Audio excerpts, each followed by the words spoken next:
What?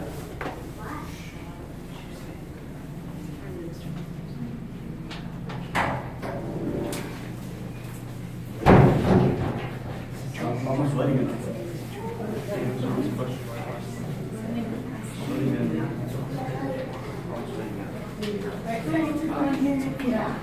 Too short. Okay. Hi everyone. I'm your tour guide, Ayana. Welcome to Parliament. Is it anyone's first time here today? First time. Perfect. And then are there any visitors from outside of Canada today? Kentucky. Turkey? Kentucky, USA. Oh, Kentucky. Sorry. Where are you from? China. China, and then? Michigan. Michigan. Chicago. Pardon me? Chicago. Okay, Chicago and Trinidad. Trinidad, cool. And then any other provinces in Canada, aside from Ontario? Where in Ontario? BC. Oh, Vancouver? Okay, well, I'm from BC. I'm from Vancouver. I'm a part of the Parliamentary Guide program here at Parliament. So it's a summer program for university students from across Canada. So I'm from Vancouver. I've studied at UBC. So I'll be giving you a tour today, obviously. So today we're going to visit the House of Commons side of Parliament, the Library of Parliament, and then the Senate side of Parliament. We'll also be visiting 2 committee rooms.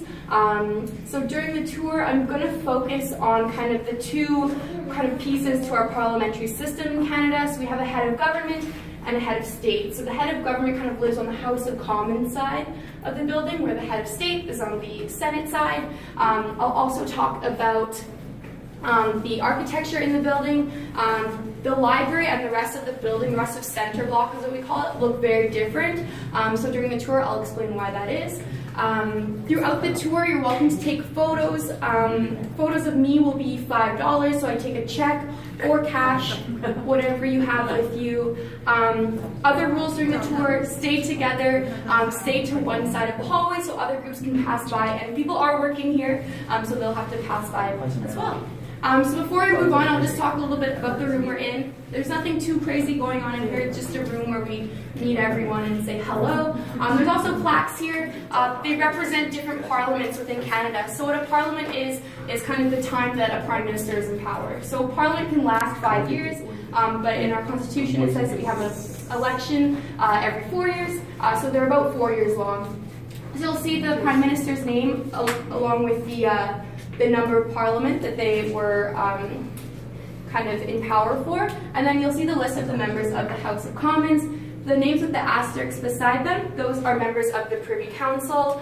Right now we're in the 42nd Parliament. We see up to the 40th Parliament on the wall leaving, so if you know anyone who served about, what would it be now, about 8+ years ago, you might see them on that last plaque there. Any questions before we start? Okay, so we're going to head up to the House of Commons side now. Just stay together. We'll be going up a flight of stairs and then heading to the House of Commons side. Okay, and then I'll just ask the last person to leave the room, close the door, please. Thank you.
So right now we're waiting for House of Commons. The foyer is used for a couple of things. One, for parliamentarians to enter the House of Commons. Pretty simple. There's a door right there that they come through to enter the House.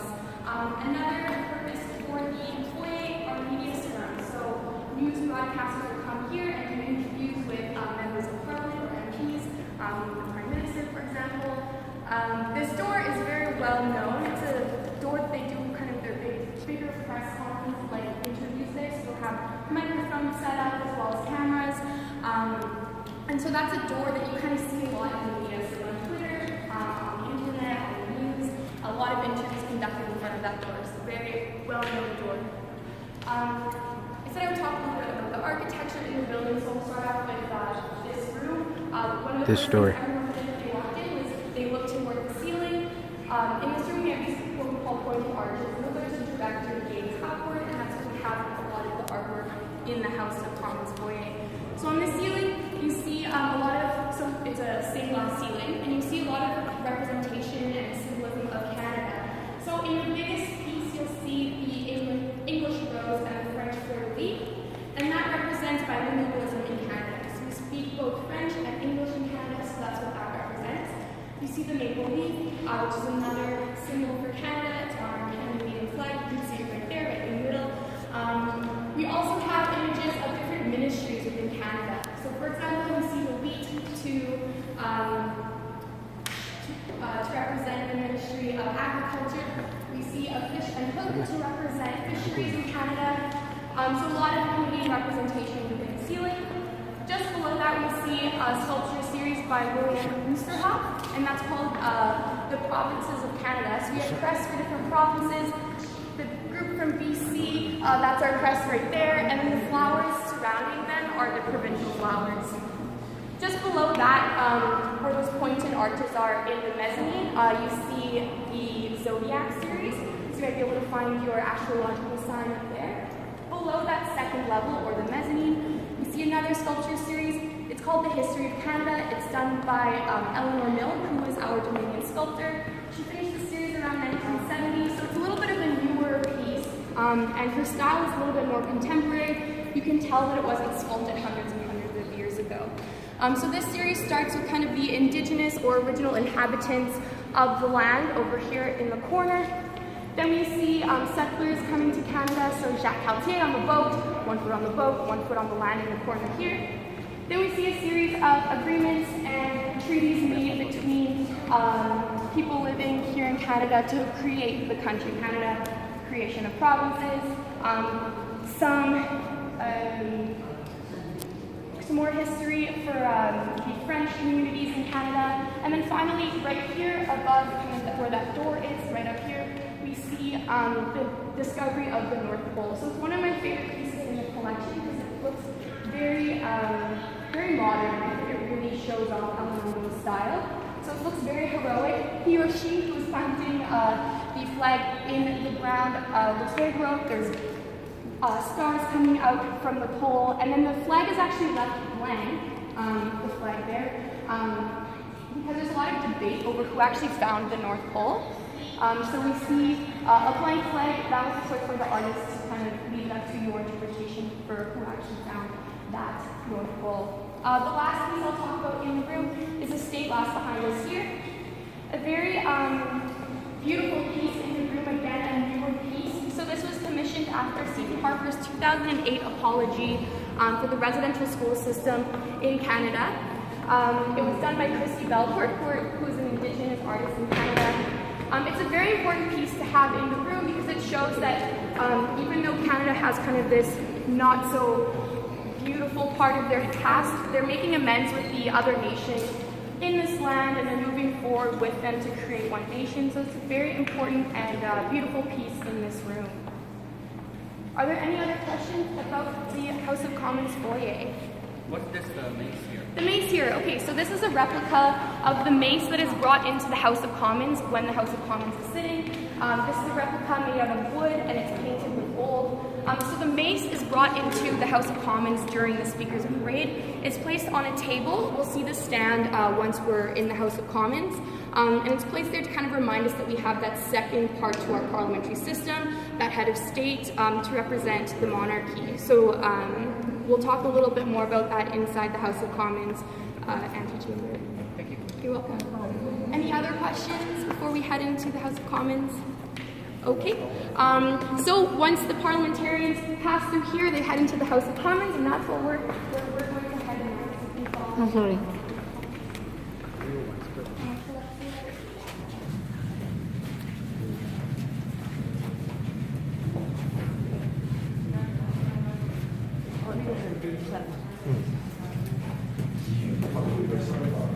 So everyone can feel free to kind of spread out and find a spot in the window to look through.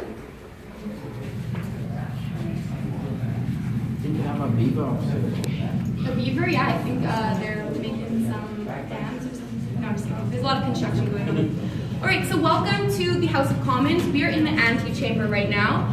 So the reason for that is, one, they're doing some cleanup for this summer, so if you want to keep it clean inside. Also, during the last election, we added 30 seats to the House of Commons, so we have a lot of seats in there right now, and they come up all the way to the window, so there is just no space for us to go in there right now, but I'll talk a bit about the room and we can see it from in here. So the first representative for your riding. Excuse me, I'm just, do you mind just listening to the to the tour? Thank you. So yeah, each seat is representative of a different region in Canada, and it's up to that official to represent their area in this room of what debates and discussions are going on. So does anyone know who sits in the big seat in the middle of the room? Anyone know what that's? Yes, the Speaker of the House of Commons. So the Speaker is also an MP. So right now it's the Honourable Jeff Regan. He's an MP for Nova Scotia West, and he's elected by the other MPs to be trusted to be kind of like the referee for the House of Commons. So he calls on members to speak. He decides kind of the agenda of the House of Commons, so what discussion will follow, what debate. Everyone who's speaking addresses the Speaker, and he's really in charge of what's going on in the room. We saw the replica of the mace outside in the foyer. The stands on the table there, the two gold ones, that's where the real mace that is made out of real gold would sit during while the House is sitting. The head of the mace, so where the crown part is, would face the government. So just the Honourable Justin Trudeau, our Prime Minister, or any Prime Minister for that matter, would sit on the 11th seat in, and directly across from him would be the official opposition leader. So right now that's Rona Ambrose. So they actually sit right across from each other and debate. So it's kind of an interesting setup. There's also public galleries in the House of Commons. So just above that Speaker's chair, you see a bunch of seats. Those are actually for the public. So there's about 500 seats in the House of Commons for public to come and watch. So they're invited during question period when the House is sitting, and you just go through the scan that you just went through, and then a second shorter one on the third floor. There's cameras in the House of Commons. So the House of Commons, their sessions are actually filmed, and they're on a very exciting TV channel on cable. It's called CPAC. Definitely one of my favorite channels to watch. Yeah, that's pretty much all that's going on. We have the elected officials, the color green, the Speaker, the public galleries. Does anyone have any questions about the House of Commons and kind of what goes on there? Do they fight? Do they fight? No, not physically. I mean, there was an incident, I'll be honest, with a little bit of elbowing not too far back, but it's very rare. And the Speaker, it is up to them to have the members behaving appropriately, and they'll even call on members to apologize for inappropriate behavior. So that does happen. Good question. Had it happened before, like if one party wins a lot more seats and then this side completely full, or maybe more, and then this side is So right now we have a majority government for the Liberal Party, so they're actually all along this side, and I believe there's a couple of members with the very front on that side just because they take up more than half of the seats. Has it happened before, like there's so many members? I'm not exactly sure if it's happened in the past. I'm sure it has. Okay. Yeah. Right. Any other question? Do you have to be invited to sit up there? No, you can just go as public. Yeah, sometimes it gets very filled up depending on what they're discussing in the House, but everyone's invited to go up. Oh. So we're going to head to our next stop. So when parliamentarians aren't doing, they aren't all sitting in the House and they have these smaller meetings in groups called committees, they'll do it in committee rooms. So the next room we're going to visit is one of those rooms. It's called the reading room. So we'll be heading there next. On our way there, we're going to pass portraits of former prime ministers. So those are portraits that are painted after a prime minister has finished their parliament. They choose an artist of their choice to paint their paintings. They're all in different styles, kind of reflect the personality of each prime minister. One of my favorites is Diefenbaker's. His was painted by a sculptor, so he actually looks a little bit statuesque. It's very cool. We'll also see Jean Chrétien. He was a politician who really liked to stand out in a crowd, and his portrait also stands out among those other portraits. He has a very bright yellow background, so we'll see that one. We'll also see a portrait of Kim Campbell, who was our first female prime minister. So we'll pass all of those, we'll keep walking by, and then we'll make a big turn through the rotunda into the Hall of Honor, into that first reading room, that committee room that we're going to visit next. Who sits to the left of the speaker? So that chair is not normally there. Usually it's the pages next to him, and then on the tables in front it's kind of clerks. Okay. And then we have some more tables for translators and interpreters. But I think that's there from the visit last week when the President of the United States is here. We still kind of have things set up for that. Oh, okay. Yeah. So just follow me down the hallway, stay on one side of the hallway so other groups can pass by and stay together. Thanks. I do, yeah, that would be amazing. Yeah, maybe one day. See, I have a lot of time. I think we can get an MP for running it. We get an MP for your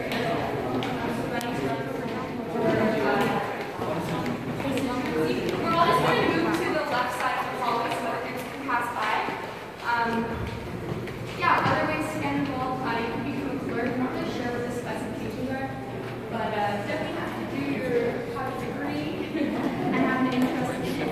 Let's see the penance.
Alright, so we won't stop in this room for too long because we're kind of squished right now. But this is the reading room. So this is used as a committee room, so for those smaller groups that meet outside of when the House is sitting. This room is also the caucus room for the government. So right now the Liberal Party, if they're having a caucus, they would meet in this room.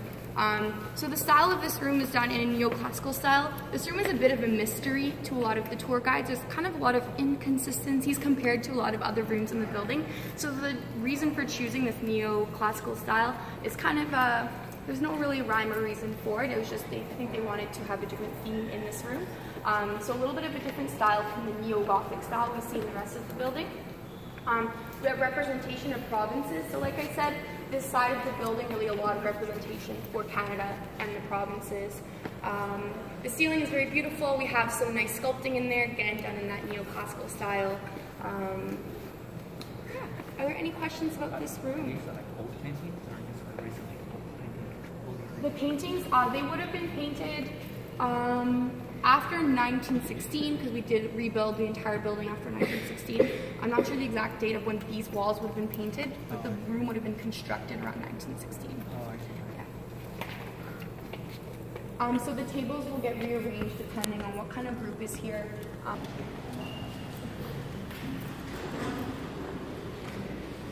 Okay, so our next stop is going to be in the library, and I'm going to talk a little bit about the architecture in the building now, because the library looks very different from the rest of the building. So in 1916, around midnight, around where the reading room is now, a fire started, and the original Parliament building that was built in 1867 was made out of a lot of wood, and so when that fire happened, the building caught flame very, very quickly, and the entire building was destroyed, except for the library. So the reason the library was saved and not destroyed by the fire is that when it was built, iron doors were built in case of fire. So on the night of the fire, a clerk was ordered to close those doors. So we closed those iron doors, and for that reason we were able to save the library, which is great because we have a lot of valuable, kind of irreplaceable works in there, and at the time we didn't have a database of everything that was in there. So it's really important that we were able to keep those books. And we were also able to keep some of the beautiful woodwork that was done in the original building. So in 1916, Canadians were participating in the First World War. So what that means is that Canadians here back at home were feeling quite sad, and the sentiment felt across the country was kind of somber and sad because a lot of people were losing loved ones during the First World War. So in 1916, we were reconstructing the building to kind of pay homage to that and kind of reflect what was going on at that time. We decided to build the center block in a neo-Gothic style. So when you come into Parliament, you think it looks a little bit somber, a little bit sad and dark. That was the intent of the architecture and the style. That's why we chose this neo-Gothic style. The wicker, the parliamentarian wicker, just passing that. And also we chose to do use a lot of stone, also to be more fireproof for the future fire. And there was a fire that happened after 1916. Don't remember the date because things were not destroyed. I think one of the reasons is because there's far less wood inside the building, so it's easier to kind of stop that fire.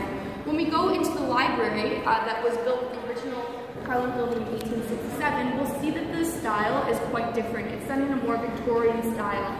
See a lot of wood carvings of flowers, a lot of natural light coming into the room. There's a big dome in the middle of the library that's painted with gold leaf. It's very beautiful. It's very different from the rest of the building. So the reason that is that in 1867, Canada, we had our Constitution. We started to come together as a country. Her Majesty Queen Victoria had just named Ottawa the capital of Canada, so it's a very exciting and happy time in Canada's history. So for that reason, the style reflects that, as opposed to this side of the building that was built much later at a different time in Canada's history.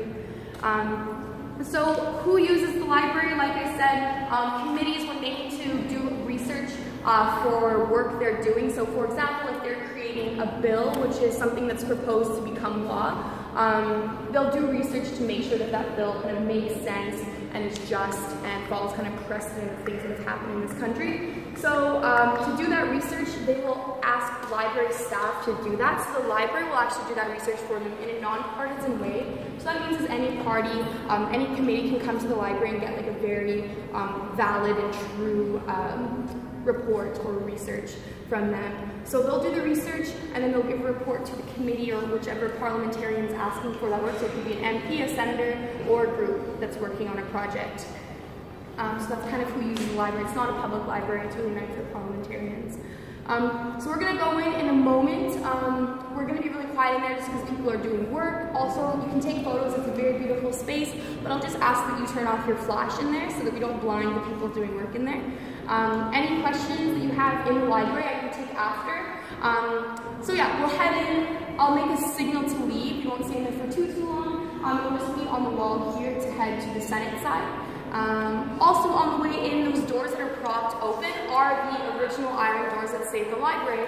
So pretty cool to see, and also if you want to touch them, they're a little bit cold because they're made out of metal. So something that's pretty cool about the entrance there. So you can all follow me in now.